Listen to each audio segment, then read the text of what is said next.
안녕하세요.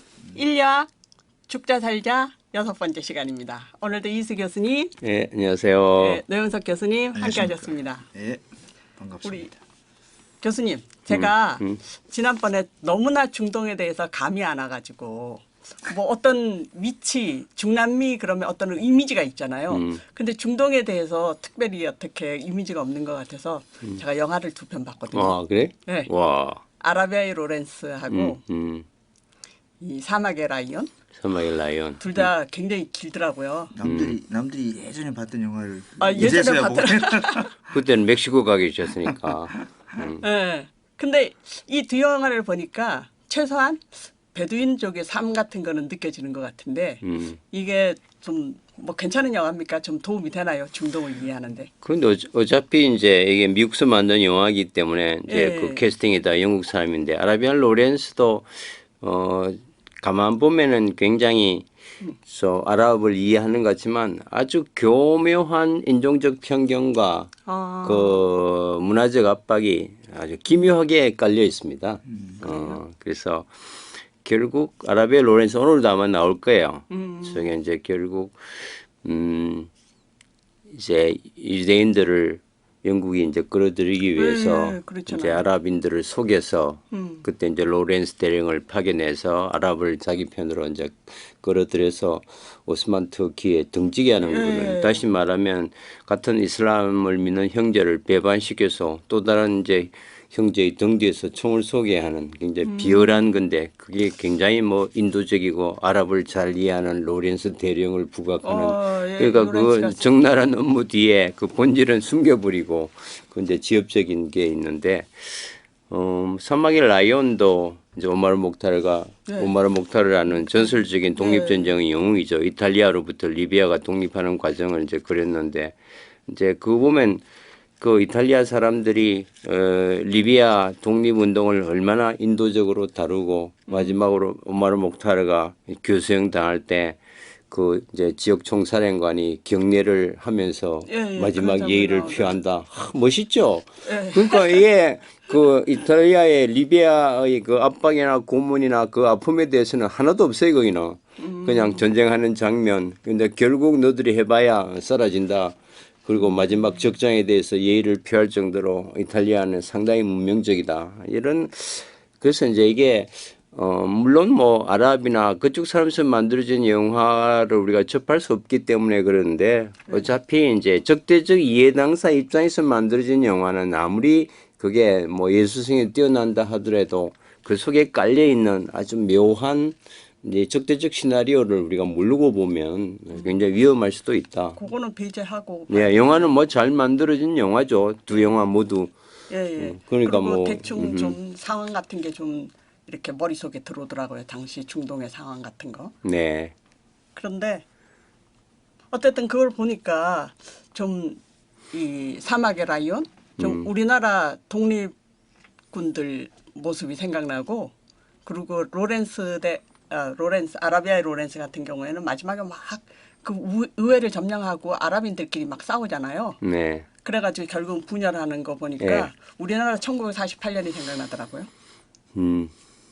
그 당시에 보니까 이 전 세계가 제국주의 앞에 시끄러웠던 것 같아요. 그 하나의 아랍을 쓰던 아랍이라는 게 하나의 이제 공동체 개념이었거든요. 그건 지금 몇 나라냐? 22개 나라로 쪼개졌잖아요. 하나의 아랍을 쓰던 그러니까 종족을 공유하고 언어를 공유하고 종교를 공유하는 만큼 강한 문화적 결속력이 어디 있나요? 글쎄요. 그게 이제 그 1, 2차 양차 세계전 전후로 다 쪼개지거든요. 그러니까 서구가 개입하면서 지금 22개 나라로 쪼개져서 자기들끼리 치고받고 뭐 순위 시아가 싸우고 뭐 아랍과 이란이 싸우고 같은 형제들끼리도 예멘 내전이죠. 리비아 내전이죠. 시리아 내전이죠. 그러니까 이제 그게 다 20세기에 만들어졌던 후유증입니다. 뭐 그전에 인류가 전쟁 없이 어떻게 역사가 있나요? 있지만 이제 이런 상태는 아니었거든요. 이제는 다시 말하면 회복할 수 없는 이제 형제고 종교고 그보다도 이제 다 모두가 이제 적이 돼서 으르렁거리는 이제 이런 지구촌을 만들어 놨으니까 참 슬픈 일이죠. 우리나라 저기 이 아시아 문제도 그렇고요. 네. 그런 걸 감안하고 오늘 저 사람들이 가장 흥미 있어할 부분일 것 같은데요. 사실 20세기 들어서 인류가 해결해야 될 가장 큰 문제가 이제 팔레스타인 중동 전쟁이잖아요. 네. 뭐 그거 지금까지요 재미난 것은 이제 이스라엘과 아랍의 분쟁에 있어서 두 당사자 간에 뭐 평화를 만들기는커녕 협상 테이블에 앉아서 서로 대화를 하고 악수만 유도하는 사람들이 다 노벨 평화상 다 받았습니다. 그 노벨 평화상이 가장 많이 나온 데가 팔레스타인 문제인데 팔레스타인 문제는 갈수록 악화되잖아요. 그런데 두 사람이 이제 그냥 차 마시고 식사하는 자리만 만들어도 노벨 평화상 다 받았어요. 그만큼 이제 복잡한 거고 그래서 우리가 이제는 식상해서 60년 되니까 저게 뭔가 그 이스라엘 좀 지나치다. 뭐 아랍인도 웬만하면 참지 이런 분위기인데 우리가 이럴 때 그 항상 본질을 좀 꿰뚫어 봐야 되고 조금 이제 지성적 측면으로 이 문제의 근원을 알면은 이제 조금 더 해결의 실마리가 보이는데 그래서 역사 공부나 그 과정을 우리가 조금 더 이해할 필요가 있을 것 같아요. 근데 사실 이제 이슬람과 결론적으로 말씀드리면 유대인들이 이렇게 철천지 원수가 돼서 싸우는 것은 최근 60년의 역사밖에 안 됩니다. 그 이전 이제 로마에 의해서 유대 왕국이 멸망하고 1900년 가까이 갈릴리 호수와 요단강이라고 하는 지극히 제한된 생태계를 공유하면서 서로 이질적인 유대인과 무슬림들이 역사에 거의 갈등이 기록되지 않을 정도로 평화롭게 공존하고 상생해 왔습니다.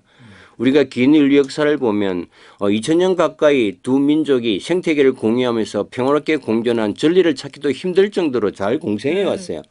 이것이 이제 1920년 전후로 이제 디바이드 앤 컨트롤의 강대국이 개입하고 또 잘 살고 있는 남우 땅에 이제 홀로코스트로 자기네들이 버렸던 이제 유대인들의 그 안갚음을 아무 인과관계 없는 팔레스타인에 이스라엘 건국해 줌으로써 그냥 사람이 없는 땅에 건국해 주면 좋지만 잘 살고 있는 금사라기 땅에 그러니까 그것은 쫓겨나면서 문제가 생긴 거란 말이죠. 그래서 이제 이 유대인과 이슬람을 종교 전쟁이다.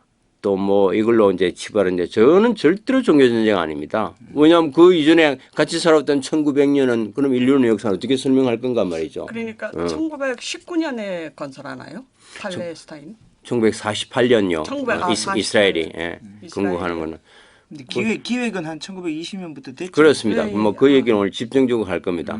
우리가 영국을 그래서 제2차 세계대전. 이 강의를 들은 이후는 우리가 영국을 신사의 나라라고 얘기하는 것은 이거는 문명에 대한 수치입니다. 모든 것이 이제 영국이 저질러 놓았고 그 뒤치다거리를 지금 미국이 하는 겁니다. 사실은.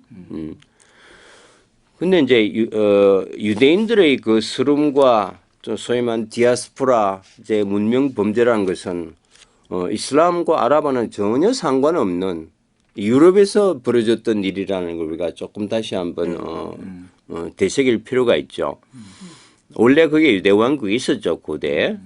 그 이제 이스라엘 왕국은 아시리아한테 멸망하고 기원전 6세기에 유대 왕국에 존속하다가 AD 전후로 이제 기원전 63년에 로마의 폼페이우스에서 유대 왕국이 멸망하면서 사라져요. 그래서 오늘날 유대인들이 2000년 디아스포라라는 것은 저 시점을 얘기하는 겁니다. 기원적 유대 왕국이 멸망하고 이제 나라 없이 2000년간 유랑 생활, 소위 디아스포라를 경험해 왔잖아요. 그럼 유대인들이 이탈리아까지 상당히 일찍 진출했네요. 아니 이제 이탈리아 사람들이 유대를 지배했죠. 유대는 팔레스타인이나 로마가 다 점령했으니까 북아프리카나 중동 상당 부분을 이제 로마인들이 이제 점령했으니까.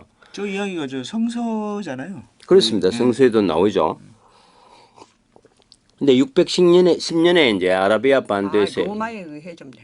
네, 이슬람이 이제 창시되면서 바로 630년경 그 예루살렘과 팔레스타인은 바로 이슬람의 지배에 들어갑니다. 왜냐하면 그 일대 가까우니까 이슬람이 확산되면서 북아프리카까지 다 점령하는 과정에서 그때 예루살렘이 이슬람의 지배하에 들어가고 1967년 3차 중동 전쟁에 의해서 이스라엘이 예루살렘을 빼앗을 때까지 1300년 가까이 아랍의 땅이었습니다.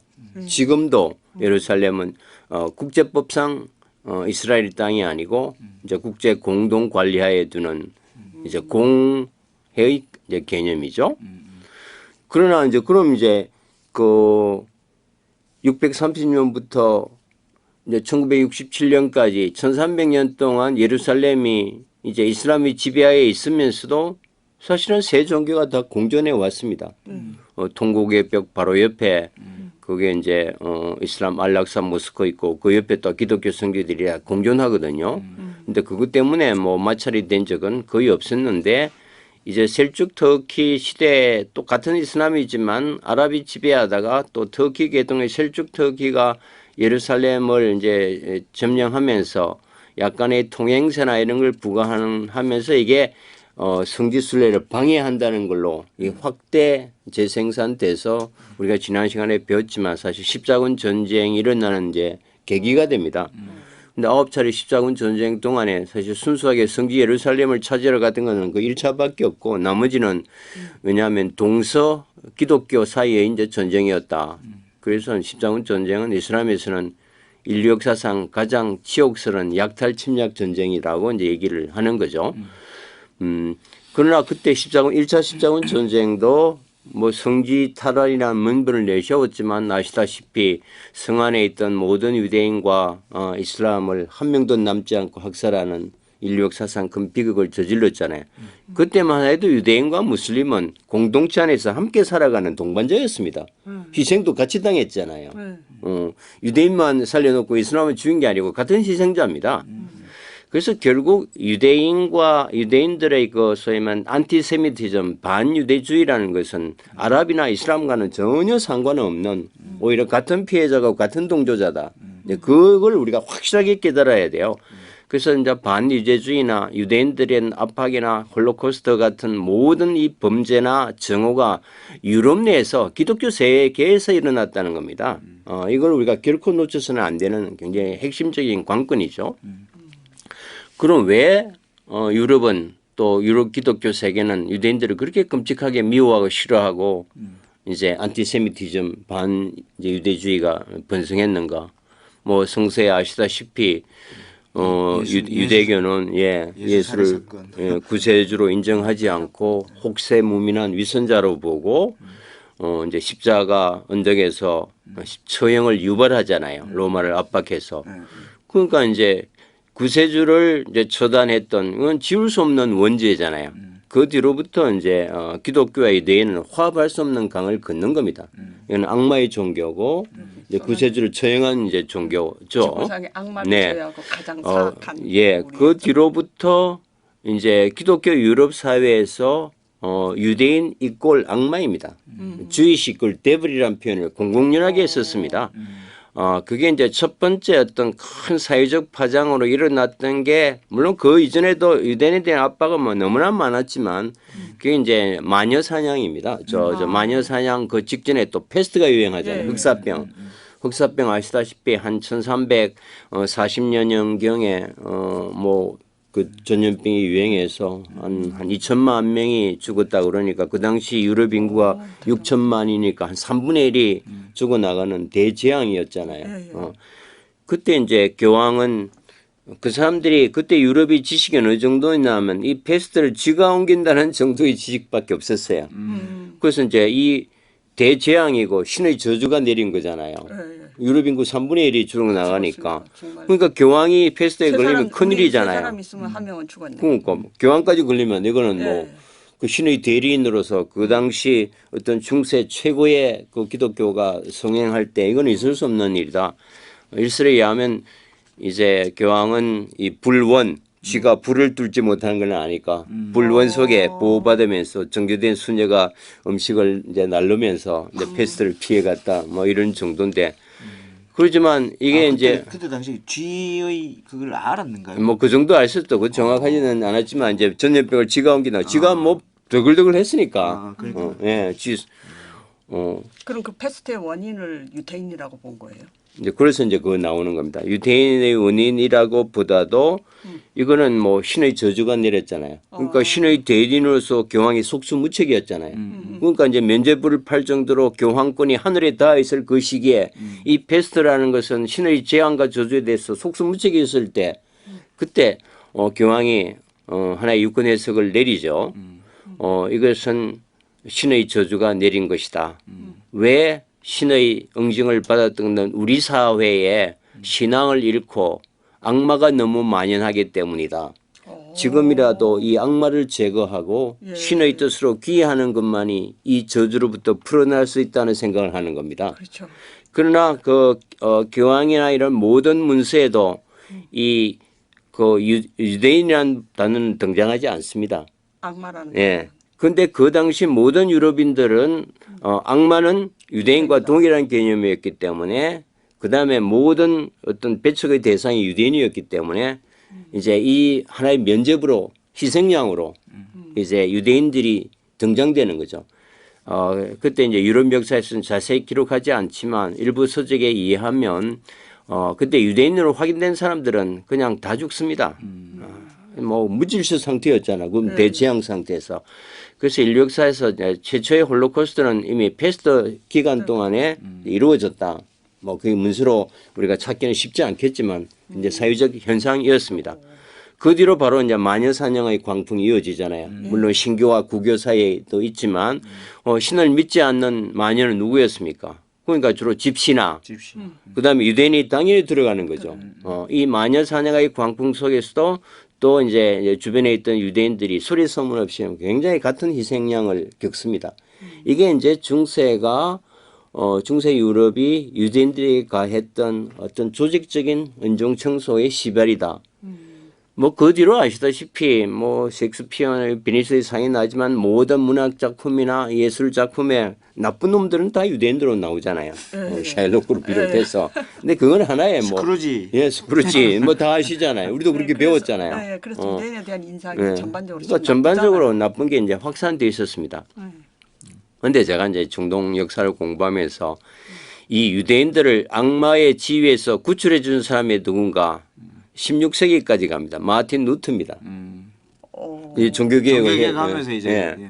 근데 마틴 루터의 생각을 한번 보세요. 마틴 루터를 유명하게 해줬던 게 이제 악마로 인한 데모놀리지라는 책인데 저 책의 서문에 보면 이렇게 되어 있습니다. 어떻게 유대인들이 악마에서 벗어나냐. 지구상에서 악마를 제외하고 가장 사악한 우리의 적은 유대인이다. 그래서 악마에서는 빼줬네. 빼는 겁니다. 그러니까 악마를 제외하고 세상에서 제일 나쁜 놈은 유대인이다. 이게 그 당시 가장 선구적이고 진보적이고 기억의 최선봉에 섰던 마틴 루터의 생각입니다. 그러니까 그 당시 가장 진보적이고 진취적인 그 대학자의 생각이 이 정도였다면 아직 일반인들이 보는 유대인들의 감정은 유대인 악마라는 것은 그냥 남아 있습니다. 제가 보기에는 이것이 20세기까지도 크게 바뀌지 않습니다. 바뀌어야 될 이유도 없습니다. 이게 결국 홀로코스트로 이어지는 겁니다. 저는 항상 그렇게 생각합니다. 홀로코스트는 우리가 용서할 수 없는 대범죄지만 그 나치 정권이 그 홀로코스트라는 이제 범죄를 저지를 때 그 당시 유럽은 사실은 침묵하고 방관했습니다. 방관했죠. 예, 그게 이제 소위 말하는 유럽인들이 이스라엘에 대해서 지고 있는 마음의 빚입니다. 이거는 어떤 대가로도 이제 치를 수 없는 마음의 빚이거든요. 그러니까 국제법을 위반하고 유엔 안보리 결의안을 이제 위반하고 이제 세계 형사재판소에서 뭐 분리 장비를 허물을 하고 온갖 합의가 이루어져도 이스라엘 문제만큼 유럽이 비토하거나 반대표를 던질 수 없는 겁니다. 이게 이제 뭐 지울 수 없는 문제를 그때 이제 항상 유럽이 약간 반이스라엘 정책을 쓰려고 하면은 온 유대 로비들이 일어나서 홀로코스트 때 너 어디서 못했냐 라는 그 지적을 하면 누구도 자유로울 수 없는 겁니다. 그래서 이게 이제 이 반유대주의라는 것은 이제 유럽이 가지고 있었던 하나의 이제 트라우마하고 범죄였다. 이건 20세기 홀로코스트 때까지도 크게 바뀌지 않았다. 그 점을 다시 한번 되새겨 볼 필요가 있고요.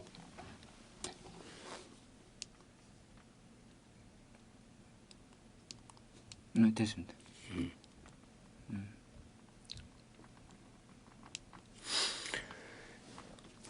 그러니까 이제 유대인들은 어떻게 했겠어요?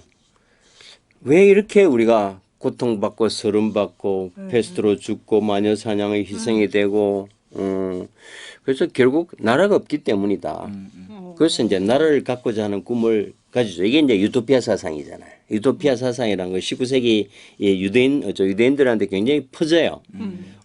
어떻게 했으면 이제 좀 에덴 동산을 찾아가. 그렇습니다. 예, 이상향, 시오니즘, 유대인들이 우리의 꿈과 어떤 신앙을 나누면서 우리끼리 살 수 있을까? 근데 이제 그런 분위기가 이제 고조될 수밖에 없었겠죠. 근데 그걸 이제 불을 지핀 것이 19세기 말에 세 사건이 동시에 일어납니다. 이제 첫 번째 사건은 1881년에 알려진 것처럼 러시아 황제 짜르 알렉산더 2세의 이제 암살 사건입니다. 이 짜르 알렉산더 2세가 이제 여름 수도인 상페테르부르크에 이제 휴가를 갔다가 한 청년이 던진 폭탄을 맞고 이제 폭사하죠. 그런데 짜르가 예. 청년이 대단하네. 근데 그 청년이 잡혔어요. 예. 이제 현장에서 잡혀서 이제 취조를 해보니까 이제 두 가지 학설인데 많은 학자들은 그냥 정신병자다. 이런 학설도 있는데 아무리 해도 안 나오는 거죠. 예, 빨가벗겨서 뭐 고문하고 하니까 이놈이 빨가벗겨서 고문하니까 유대인들은 할례를 하잖아요. 포경 같은 거. 그 할례를 한 거야. 그 따져보니까 이게 유대 피가 섞여서 러시아도 예외 아니었습니다. 유대인은 악마였으니까. 그래서 이제 결국 한 정신병자가 던진 청년의 짜르가 이렇게 죽었다는 게 말이 안 되잖아요. 그다음 명분도 약하잖아요. 그러니까 결국 이제 러시아 당국이 이거는 그 제정 러시아를 전복시키고자 하는 조직적인 유대인들의 그 배후가 있다라고 결론 냈습니다. 그리고 바로 다음에 1882년에 5월법이 제정됩니다. 이게 비밀법입니다. 그 당시 유대인들이 러시아에 제일 많이 살고 있었어요. 왜냐하면 농토 개간이나 이런 것 때문에 가장 인구가 많은 게 러시아였습니다.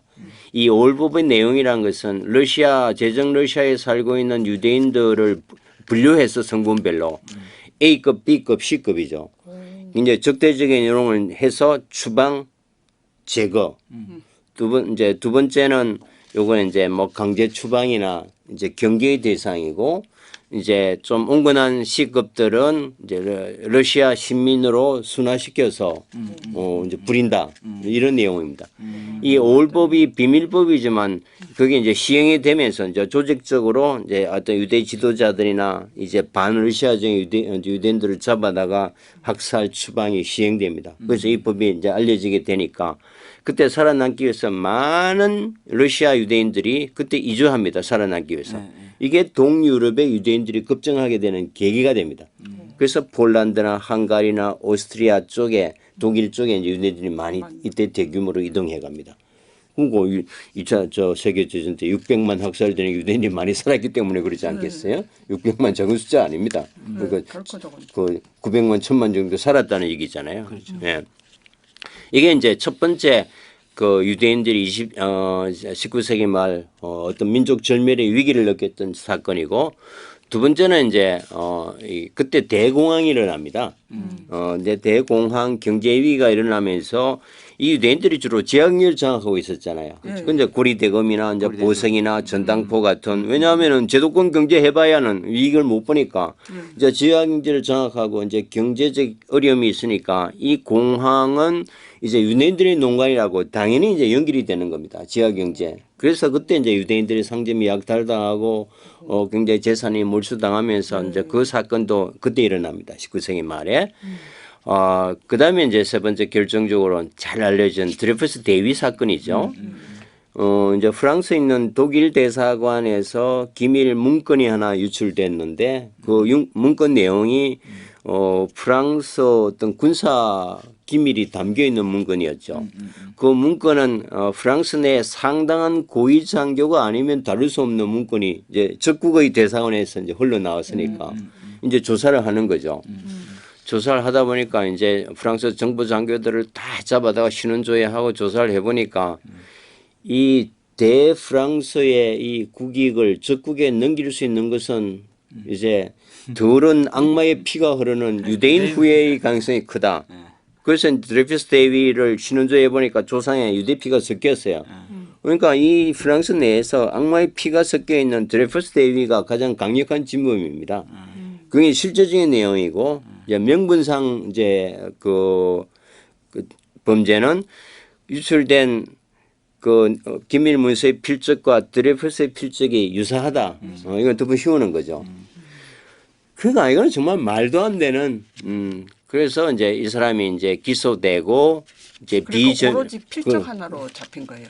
그거는 이제 증거는. 그 외부적인 이제 핑계고 실제적 유대인이라는 이유 때문에 이제 범인으로 하면서 그 당시 비전시 최고행인 무기징역을 선고받고 유배되잖아요.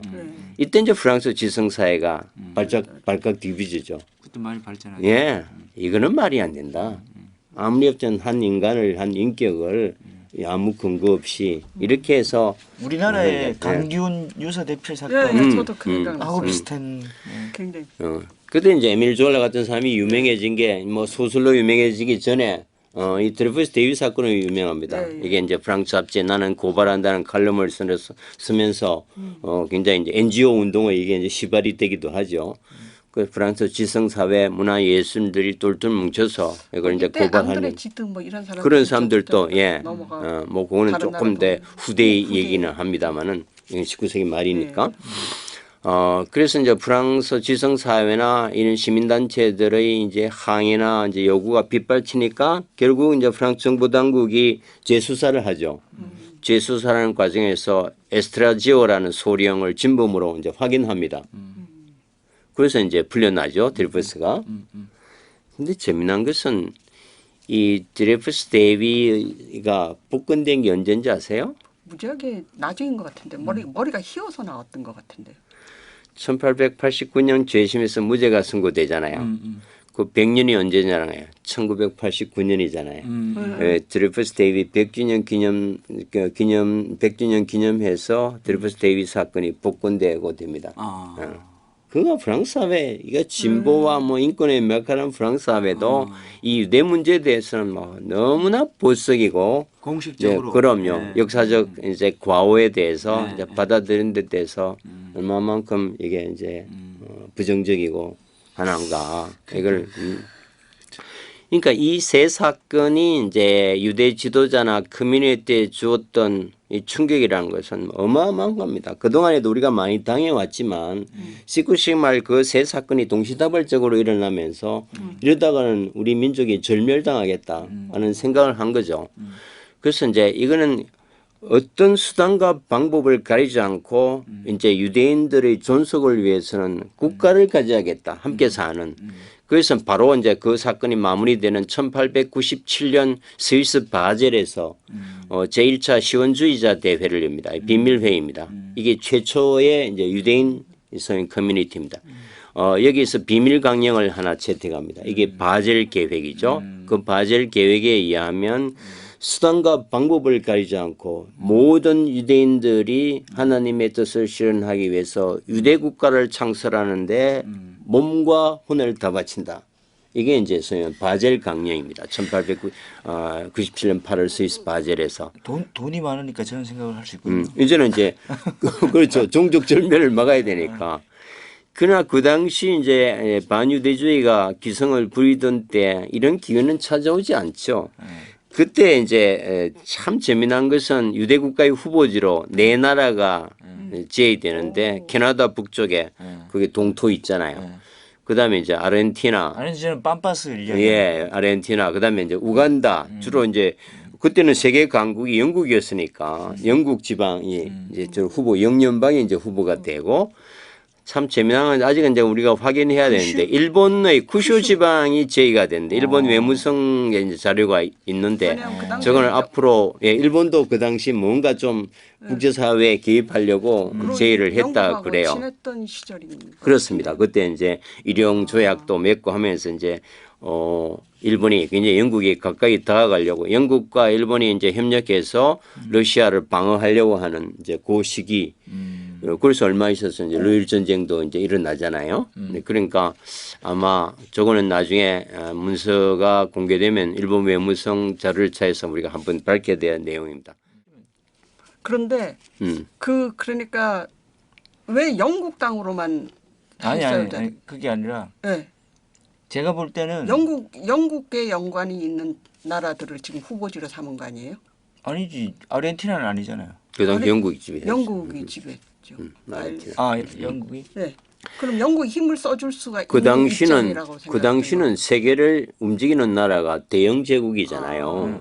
그러니까 최강국하고 협상을 해야 되는 거고 그다음에 이제 이따 나올 거예요. 로스차일드 은행 같은 그 유대 자본가들이 다 영국에 포진하고 있었습니다. 그래서 이제 영국 정부를 움직이기가 아주 쉬운 입장에 있었죠. 근데 저도 이제 이걸 홀로코스트 관련해 가지고 연구를 하다가 봤는데 좀 나중에도 조금 더 이야기를 좀 제가 할 게 있는데 이 유대주의 시온주의나 유대주의에서 소위 말해서 아직까지도 그 소위 새로 태어난 애가 엄마가 유대인이 아니면 유대인으로 인정을 안 해요. 그렇죠. 엄마가 유대인 그러니까 이 종족적 보존성을 굉장히 많이 지키려고 해요. 이 사람들이 엄청나게. 그러면서 이러한 종족 보존에 관한 것들이 소위 말해서 너무 강하다 보니까 사실은 이 좀 그런 큰 혼란을 초래하지 않았나 하는 그런 것도 있습니다. 근데 이 디아스포라를 하면서 이게 훨씬 더 원래 이래 문화 변형으로서 이렇게 섞이는 게 아니라 이 사람들 오히려 더 강하게 지키려고 노력하는 쪽으로 바뀌었다는 거잖아요. 사실은 보통은 섞이는데 히타노 그 집시는 안 그렇잖아요. 집시는 완전히 섞여버리잖아요. 그래도 집시 아직도 존재하지 않아요? 그건 지금 유대가 이제 극단적 폐쇄 민족주의 집단이 이제 되는 거죠. 특히 뭐 유태인들은 그렇게- 아까 저기 어머니가 유태인이 아니면 인정 안 한다고 그랬잖아요. 여자가 시집가는 걸 특히 말리잖아요. 그거는 이제 그 유대인은 종교가 태생적으로 하나님께서는 핍박받는 이스라엘 백성만 선택해서 구원해 주신다는 유대 선민 사상을 절대 가치로 가지고 있었기 때문에 절대로 섞여서는 안 되고 유대인들이 이 선민이 허물허물져서는 안 되는 거죠. 그러니까 이제 극단적 이제 우월주의, 이제 민족적 선험주의 이제 그게 오늘날 뭐 이스라엘 행태에도 그대로 드러나잖아요. 선민 사상과 관련이 있겠죠. 정교적으로. 근데 유대인들이 이제 국가를 가져야겠다는 절절한 이제 계기는 만들어졌는데 아시다시피 이게 이제 반유대주의가 강한 이런 상황에서 국가를 건설한다는 건 불가능에 가깝죠. 그렇죠. 근데 그 기회가 1차 세계대전 때 찾아옵니다. 기적처럼 찾아옵니다. 1차 세계대전 아시다시피 그 식민지를 먼저 경영했던 영국, 프랑스와 또 식민지를 갖지 못했던 독일, 오스트리아의 전쟁이잖아요. 근데 이제 처음에는 전쟁 중반까지만 해도 독일이 압도적인 우위로 전쟁을 이끌어가고 있었어요. 그때 이제 1차 세계대전의 이제 연합군 중심인 영국인데 영국은 그때 이제 인도를 식민 통치하면서 인도의 이제 용병과 인도의 무한의 물자를 이제 인도양을 거쳐서 수에즈 운하를 거쳐서 영국으로 공급하면서 그 물자를 가지고 전쟁을 해야 되는데 그런데 이제 홍해를 건너가고 수에즈로 하려고 하면 그 당시 아라비아는 오스만 터키가 장악하고 있었고 그 오스만 터키가 독일, 오스트리아와 함께 동맹국에 가담해서 영국의 적국이 되는 겁니다. 그러니까 특히 이제 아카바항, 이제 아라비안 남쪽 끝에 지금 요르단 쪽에 있는 아카바항에 이제 함프를 사격해서 어떤 배도 그 좁은 해협을 지나가지 않고서는 홍해를 건너서 수에즈로 못 들어가거든요. 그러니까 이제 생명선이 위협당하는 겁니다. 그 함프를 이제 쏘면 아무도 못 지나가는 거죠. 그러니까 거기에서 이제 물자와 용병이 와야 전쟁을 계속할 텐데 영국으로서는 생명성 위협당하니까 근데 가장 큰 위기에 봉착하는 겁니다. 그러니까 전쟁을 이제 승리로 이끌기 위해서는 어떻게 하면 오스만 터키의 그 소위 말하는 생명성 차단 위협을 제거해야 되는데 그때 이제 비상카드를 쓸 수밖에 없어요. 그때 이제 이집트를 영국이 지배하고 있었고 그 영국의 이집트 총독이 맥마흔 경이었습니다. 맥마흔 경이 이 위기 상황에서 당시 아랍의 그 심장부가 메카였잖아요. 메카로 움직이는 토후 부족장 후세인 맥마흔경을 비밀리에 만납니다. 그래서 이제 쉽게 말하면 야, 그 알라가 밥 먹여주냐? 나무 밑에서 이제 피식민지로 이렇게 종처럼 살래? 만약 이 전쟁에 영국을 위해서 싸워준다면 이 전쟁이 끝난 이후에 팔레스타인을 포함해서 아랍의 독립을 내가 보장해 줄 수 있다. 처음에 그때 아랍은 오스만 터키가 같은 이슬람이잖아요. 예, 예. 그래서 이교도인 영국에 대항해서 지하드 성전을 이미 선포한 상태예요. 그래서 사실은 아랍을 그 형제를 배반하고 영국으로 끌어들이는 것은 거의 불가능한 상황이 있지 않겠어요? 그런데 이제 포기할 수 없는 조건을 주는 거죠. 그러니까 같은 알라가 밥 먹여 주는 것도 아닌데 나무 밑에 사는 것보다 독립하는 게 낫잖아요. 그래서 그러면 약속할 수 있냐? 약속해 줄게. 그래서 이게 이제 1915년에 후세인 메카테수 후세인과 영국 총독 맥마흔 사이에 유명한 후세인 맥마흔 순원이 체결됩니다. 비밀 조약입니다. 그 비밀 조약에 의해서 이제 메카를 중심으로 아랍 부족들이 이제 큰형인 이제 같은 이슬람 형제에게 등을 돌리고 영국 편에 붙게 되는 겁니다. 그런데 이 오합지졸인 민병대를 훈련하기 위해서 조금 전에 보셨던 아라비의 로렌스라고 하는 로렌스 대령을 영국이 급파합니다. 급파해서 이 아랍애들을 이제 조직해서 오스만 터키를 이제 훈련하는 이제 선봉에 섰던 게 이제 로렌스 대령입니다. 그 사람이 아랍 복장을 입고 그 사람인데 영국에 대해서 굉장히 이질감이 많았기 때문에 또 많은 병사들이 우리가 같은 형제를 치고 어떻게 이교된 영국과 싸우냐 하는 게 쉽지 않잖아요. 일반 병사들은. 그러니까 이제 아랍 복장을 하고 아랍어들 배우고 그런 걸 티내려고 하는 이제 인류학적으로 말하면 굉장히 랍보 형성이 잘 된 거지만 굉장히 좋은 랍보가 아니고 그거는 굉장히 못된 랍보죠. 영화에서는 아랍인이 주는 것처럼 나오는데 복장. 그래서 바로 이제 로렌스 대령이 이제 지휘해서 아랍 민병대들을 파견해서 바로 아카바 항에서 뒤에는 자기 편이니까 다 바다로 지나가는 영국 이제 상선을 향해서 딱 함포를 준비하고 있다가 뒤에서 미치다던 형제가 뒤에서 공격하니까 그 아카방이 무너지면서 그 오스만 군대가 괴멸돼요. 그래서 생명성이 확보됩니다. 그래서 영국이 이제 계속 전쟁을 할 수 있는 그 남부 전선의 거점을 확보하게 되는 거죠. 이게 1915년 후세인 맥마흔 선언입니다. 이제 남부 전선에서는 이제 생명성이 이제 확보됐는데 유럽 본토에서 이제 중부 전선에서는 이제 독일이 이제 프랑스를 점령하고 영국이 그냥 폭격당하는 뭐 런던이 이제 위기 상황이란 말이죠. 그래서 결국 이제 중부 전선에서 본 전선에서 이제 전쟁을 유리하게 끌기 위해서는 두 가지 선택을 영국이 해야 했습니다. 하나는 미국을 1차 세계대전에 참전을 유도해야 돼요. 이제 지금 이제 영국과 프랑스로서는 힘들어요. 부족하다는 전세가.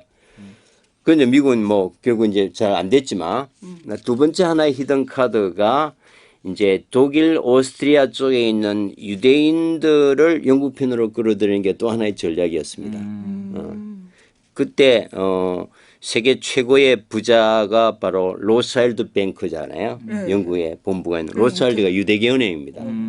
그때 영국 외무장관 발포가 소면 유대 커뮤니티 리더격인 로스차일드 회장을 비밀리에 회동합니다. 지금 우리가 굉장히 위기다. 너 어느 나라 사람이냐? 제가 영국 시민이죠. 전쟁이 끝나면 로스차일드 은행도 패배하면 존재하지 않는다. 그럼 어떻게 할까요? 그때 전비를 가장 많이 대고 있었어요. 돈 더 내라면 더 낼게. 은행을 팔아서라도 조국을 지키겠습니다. 그게 아니고 독일, 오스트리아 쪽에 있는 너희 동족들을 우리 편으로 끌어들이는데 너가 좀 앞장서 주겠느냐. 그때 이제 일설에 의하면 로스차일드가 발포에게 no라고 대답하지 않았다고 그럽니다. never라고 대답합니다. no와 never는 다르잖아요. 이건 불가능한 일이잖아요. 유대인은 전통적으로 강자에 붙어서 살아남은 것이 민족의 그 생존의 철칙인데 이제 누가 봐도 독일이 이기고 싶어 한데 그 독일을 버리고 영국에 붙는다는 것은 그 당시 유대인들의 생존 그 철학으로서 있을 수 없는 일입니다. 그러니까 그게 불가능한 일이죠. 그때 발포가 마지막 히든 카드를 던집니다. 만약 유대인들이 이제 영국 편에 함께 싸워준다면 이 전쟁이 끝난 이후에 팔레스타인 땅에 Jewish National Home 유대 민족 국가를 창설하는데 우리가 협력할 용의가 있다. 그래서 로스차일드가 자기 길을 의심합니다. So, Your Excellency, please write down in a written document 그대로입니다. 이걸 공식 문서로 해주시겠어요? certainly 그러고 이제 씁니다. On behalf of the Her Majesty Queen, myself 발포, 여왕 폐하를 대신해서 나 외무장관 발포는 전쟁이 끝난 이후에 유대인들을 위해서 팔레스타인의 Jewish National Home 유대 민족 국가를 창설하는 데 협력하겠다. 그래서 여왕 폐하를 대신해서 외무장관이 이제 서명을 해줍니다. 그 공식 문서를 받고 로차일드가 진짜 눈물을 흘리면서 독일로 날아가죠. 그 독일 이제 유대 지도자들과 비밀 회동을 합니다. 근데 그 여왕하고 진짜 회담을 하고 했는데 그건 공식 문서죠. 네, 그러니까 그 영국 정부가. 진짜로의 벨포도 여왕과 여왕과는 소통이 있었겠죠. 그러면 그 이제 영국 정부의 공식 입장이니까 공식 문서입니다. 이거는. 그러니까 이제 영국도 이제 그때 굉장히 너무나 이제 따갑했던 거죠. 똥줄이 탔구만. 그럼요. 완전히. 이제 모든 수단을 다 해야 되니까 뭐 유대인이 결정타가 됐다 이런 말하기 어렵지만 뭐 모든 가용 가용할 수 수단을 있는 건다 그만큼 위기 상황이었죠. 다 모아야 된다. 그러니까 이제 독일 쪽에서는 이제 민족 운명의 주사위가 던져졌잖아요. 어떻게 할 건가. 그래서 굉장히 오랫동안 비밀 회동을 합니다. 주사위를 어떻게 던질 것인가. 그런데 이제 그때 논의가 그 세계 최강국인 영국이 여왕표와의 이름으로 공식 문서로 줬는데 우리가 이렇게 고통당했던 것은 결국 국가가 없었기 때문인데 가장 강력한 국가가 이제 공식 문서로 국가 창설했습니다. 이거는 이제 한번 해볼 만한 운명이다. 그때 이제 그게 받아들이면서 이제 유대인들이 많은 자본과 인적 자원들이 이제 영국에 붙고 그 당시 독일의 뭐 비밀 병기 프로젝트나 이런 지하 정보 라인에 유대인들이 굉장히 많이 이제 있었는데 그 정보 하나하나가 이제 영국 사령부로 들어갑니다. 그러면서 영국이 사실은 독일에 대해서 이제 전쟁을 유리한 국면으로 이끄는 이제 계기가 돼요. 이게 이제 1918년 이제 그 유명한 이제 발포 선언입니다. 영국 외무장관 이름이죠. 벨포 선언이죠. 근데 굉장히 이게 1917년입니다. 근데 굉장히 재미난 것은 다 1915년이 이제 후세인 맹만이잖아요. 영국이 아랍에게는 팔레스타인 땅에 아랍의 독립을 보장해주고 유대인들에게는 전쟁을 도와주면은 그 팔레스타인 땅에 유대 국가를 창설을 허용해줘. 이 두 개가 모순이잖아요. 정말 무슨 그보다 더 모순인 것은 또 이미 하나는- 딱 두 중간에 네, 16년에 1910년 5월에 영국 대표 사이커스와 프랑스 대표 피코가 만납니다. 지금 전쟁이 한참 진행 중일 때, 야 지금 전쟁이 계속 진행 중인데 네, 우리가 미리 땅 따먹기를 해놓고 전쟁을 해야지. 전쟁 끝난 이후에 서로 내가 이거 갖겠다 저거 갖겠다 하면 해결도 어렵고 서로 모양도 안 좋으니까 아예 땅을 딱 가질 땅을 정해놓고 우리가 전쟁을 계속해도 해야 되지 않겠냐. 이게 좋은 생각이다. 아주 제국 예. 그래서 사이코스 피코와 만나가지고 그냥 자를 가지고 그냥 딱 댑니다. 시리아와 쿠웨이트 선을 딱 잘라가지고 북쪽은 프랑스가 갖고 남쪽은 영국이 갖는다. 근데 실제로 요르단 이제 지도에 보면요. 가다가 약간 삐뚤한 게 있어요. 근데 뭐 와디나 계곡이 있는 게 아니라 그때 아마 줄자가 이가 좀 나갔나 봐요. 그거는 실화입니다. 정말요. 이렇게 해서 사실은 중동이 프랑스와 영국이 분할한 겁니다. 저게 이제 1916년에 사이코스 피코 조약입니다. 그러니까 이 세 조약은 서로가 모르는 비밀 조약입니다.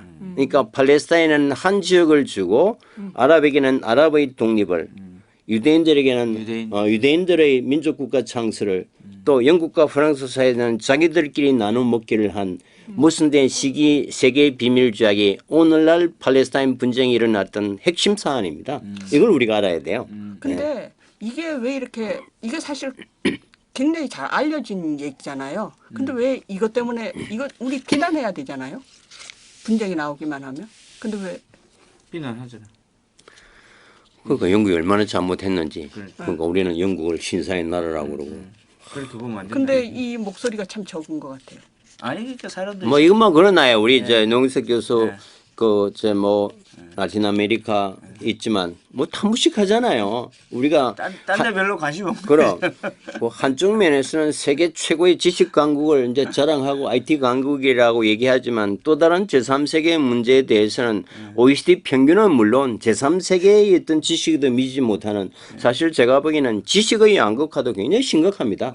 그래서 우리가 정말 글로벌 시민 의식을 가지고 좀 이제 진정한 우리가 교양 이제 성숙된 국민이 되기 위해서는 좀 균형 감각을 가지고 이제 지식의 양극화도 채워나가는 게 필요하다. 그래서 우리가 지금 이런 거 하는 거잖아요. 그죠? 네. 마야, 정의조 선생님 마야 우리가 어떻게 알겠어요? 저거를 대변하는 게 영국 사람들은 그레이트 워라고 하면은 제2차 세계대전이 아니에요. 제1차 1차 세계대전. 그때 제일 많이 죽었어요 또. 그때 참호전을 하는데 이 참호전의 실상이라는 거는 그 참호 안에 들어가지고 그 전염병이 막 돌거든요. 참호 안에서. 근데 그때 당시에 그 군사 전법이라는 게 그 왜 영국의 그 장교들 당키라고 하거든요. 왜냐하면 얘들이 러일 전쟁할 때 군사 고문관들이 가가지고 새로운 전법을 다 공부를 하는 거예요. 공부를 하고 가가지고 이 군사 고문관들이 1차 세계대전 때 썼는 전법이 뭐냐면 행진해가 가면서 앞줄이 다 죽고 나면 뒷줄이 다시 총 쏘고 이런 방식 참호전을 해가지고 사람들 그냥 막 죽이니까 그러니까 그때 영국 지휘관들을 그 당키라고 했어요. 당락이라고. 이 바보들이 지금 우리 저 병사들 다 죽이고 그래서 지금 저 위기감은 그 왜 영화도 있지 않습니까? 동부전선 이상 없단가. 그렇죠. 예. 그 하여튼 그만큼 아마 영국 사람들이 위기감이 있었으니까 저렇게 막 조약을 남발하는 거지. 그렇습니다. 예. 그래서 이제 이게 이제 1차 세계대전이 이제 1918년에 끝나잖아요. 근데 끝났을 때 그 당시 팔레스타인 인구를 보니까 아랍인들 64만 4천에 유대인들 5만 6천. 그러니까 92%의 아랍인들과 8%의 유대인들이 함께 살아왔어요. 그동안에 이제 그 이전 1900년 가까이 동안에 마찰 없이 아까도 말씀드렸다시피 그러니까 1차 세계대전이 끝나니까 이걸 마무리하고자 하는 수많은 이제 국제회의가 열리잖아요. 그 첫 번째 회의가 여러분 아시는 1919년 파리 강화회담입니다. 우리가 뭐 헤이그 밀사 사건을 보내는 그 바로 이 시기죠. 그때 위드로 윌슨 미국 대통령이 이제 민족 자결주의 14개 원칙을 천명하잖아요. 근데 여기서 이제 민족 자결주의에 의해서 이 파리 강화회담에서 굉장히 모순된 게 하나 통과돼요. 이때 이제 민족 자결주의에 의하면 이제 그 지역에 살던 주민들이 자결권을 가지고 국가를 건설할 수 있게 하잖아요. 그때 이제 유대인들의 민족 자결주의를 인정하면서 이제 이게 이제 팔레스타인에서의 유대 국가 창설을 이게 파리 강화회담에서 이게 이제 허용이 돼요. 그리고 이제 1920년 산네모 조약을 거쳐서 결국 1922년 국제 이제 연맹이 되면서 이제 팔레스타인의 영국 위임 통치가 결정되는데 왜냐하면 파리 강화회담에서 아니 민족 자결주의 원칙에 의하면 2000년 동안 그 땅의 주인으로 살아왔던 팔레스타인 아랍인들이 국가를 세워야 당연한데 그게 민족 이제 자결주의. 그래 이게 안 되는 겁니다. 그러니까 민족 자결주의면 태생적으로 모순이 있는 거죠. 그래서 그거 믿고 우리나라도 거기 가서 외친 거 아닙니까? 그러니까 그 1920년 이제 산네모 조약에서 그걸 시행하려고 그러니까 이제 아랍인들이 그걸 아는 거죠. 이제 비밀 조약을 다 알은 거죠. 아니 우리가 독립해주고 이렇게 형제까지 배반하면서 이제 전쟁했는데 독립은커녕 유대인들이 국가를 세워준다.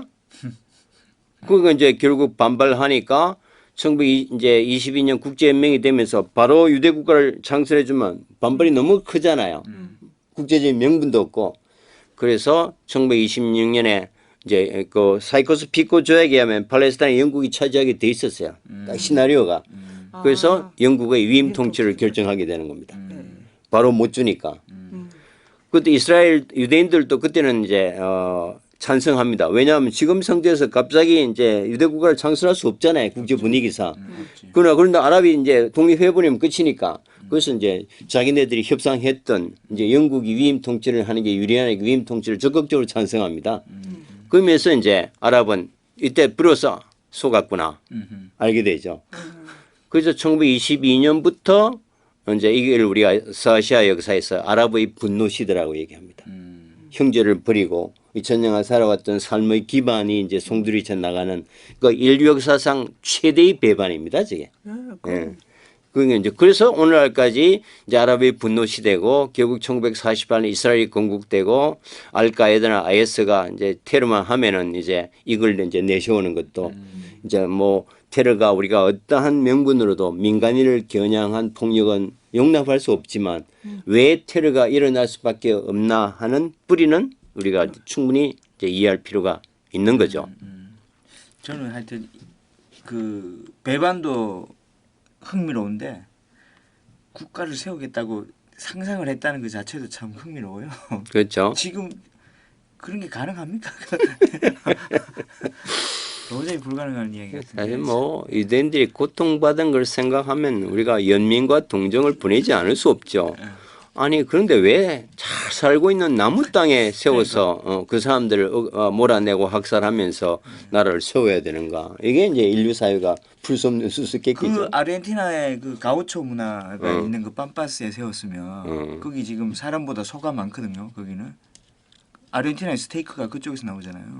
근데 사실 그 사람들이 안 살고 있다고 생각하지만은 거기는 원주민을 다 죽이고 쫓아내서 없는 거거든요. 아니 그러니까 어쨌든 이때는 사람이 없었잖아요. 팜파스는 그 국제 이주 그쵸. 시대 거기 가서 그때는 살았으면은 없죠. 그때는 이미 다 죽였죠. 아니 그런 땅은 충분히 제공할 수 있는 땅인데도 불구하고 해필이면 그 성지가 있는 그 좁은 땅으로 기어 들어가 가지고 거기에다가 지금 그게 지금 모든 세계 정세의 핵심적인 문제가 되고 있잖아요. 아직까지도 사실은 참 대단한 발상입니다. 그렇죠. 맞아. 한마디로서 백두산을 점령하고 싶지 저쪽에 울릉도를 점령하고 싶겠습니까? 하여튼 그래도 대단한. 그래서 결국 이제 팔레스타인이 영국 위임 통치가 돼요. 그때부터 오늘날까지 뭐 거의 단 하루도 평안할 날이 없는 거죠. 계속 이제 내 땅 내 나라 못 주겠다 이 분쟁과 갈등과 전쟁이 시작되는 겁니다. 이게 이제 평화롭게 살아왔던 전쟁이 이제 분열과 갈등과 전쟁의 시기로 바뀌는 이제 저 계기가 됩니다. 그러나 이런 상황에서 아랍은 아랍대로 유대는 유대대로 이제 희망이 없는 거죠. 그러다 이제 결국 이스라엘 건국은 2차 세계대전 홀로코스트 이후에 다시 한번 이제 국제사회의 공감을 얻게 되는데 이제 1933년에 독일에서 이제 나치가 집권해요. 그러니까 이제 홀로코스트를 우리가 또 다른 측면에서 이해해야 되는데 나치가 이제 집권하자마자 아주 조직적으로 유대인 박해를 본격화합니다. 왜? 1차 세계대전에 악몽이 있잖아요. 1차 세계대전 때 유대인들이 자기네들을 배반하고 영국에 붙어서 패망했던 뭐 이 트라우마와 악몽이 있는 겁니다. 그다음에 이 나치 정권의 히틀러에게는 특히. 그래서 이제 1939년에 이제 2차 세계대전이 이제 일어나자 그 전부터 이제 유대인들에 대한 분리와 박해가 이미 시작이 됐는데 이제 대학살이 이제 시작이 되잖아요. 이제 홀로코스트는 그 뒤에 본격적으로 일어나지만 이제 1차 세계대전 때의 자기 원죄도 있고 특히 이제 나치 정권이 이제 조직적으로 유대인 학살을 한다는 것을 이미 그때 알고 있었어요. 그때 많은 사람들이 대규모로 팔레스타인 땅으로 이주를 시작합니다. 홀로코스트 이후에 온 사람도 있지만 그때부터 본격적으로 시작합니다. 왜냐하면 그때는 영국이 위임 통치하고 있었기 때문에. 그러니까 이제 이게 물과 어떤 경작지는 딱 제한돼 있고 거기에 있는 사람들도 지금 빠듯하게 부하 상태에서 살아가는데 갑자기 이제 독일에서 유대인들이 이주가 급증하니까 처음에는 받아줬죠. 그러나 이제 더 이상 해결이 안 되잖아요. 그래서 1939년에 영국 총독부가 유대인 이주 금지 백서를 발의합니다. 이주 금지 백서를 발의하고 그다음에 국경을 차단하니까 이 사람들 유대인에서 이제 조직적으로 학살이 시작되니까 그냥 죽기 살기로 오는 겁니다. 이제 국경은 이미 시체가 산더미처럼 국경에 쌓이고요. 국경이 이제 폐쇄되니까 결국 이 사람들이 이제 헤로도 옵니다. 독일에서 이제 내려와서 발간반도 끝에 오니까 그리스가 있잖아요. 그리스 앞바다에 이제 뭐 오나시스도 알지만은 그 상선들이 많잖아요. 해상 왕국이니까 일부가 그 난민들이 그 배를 탈취해 가지고 권총을 위협해서 가자 예루살렘으로 그래서 그 배가 이제 배를 타고 이제 도망해 오죠. 그때 영국에서 이제 육상은 폐지인데 배를 타고 난민들이 오니까 지금 난민하고 똑같아요. 저놈들 받아들이면 큰일 나잖아요. 그래서 해안에서 뭐 한부 사격을 해서 못 오게 합니다. 그러나 그걸 뚫고도 뭐 헤엄치고 무트로 돌아가도 죽고 이제 하느님께서 약속하신 젖과 꿀이 흐르는 시온 언덕에 발이라도 붓고 죽겠다. 좀 처절하죠. 그게 이제 그 배경을 그렸던 게 폴 뉴먼이 주연했던 영광의 탈출이라는 영화가 그 시기 유대인들이 이제 팔레스타인으로 이주해놓은 과정입니다.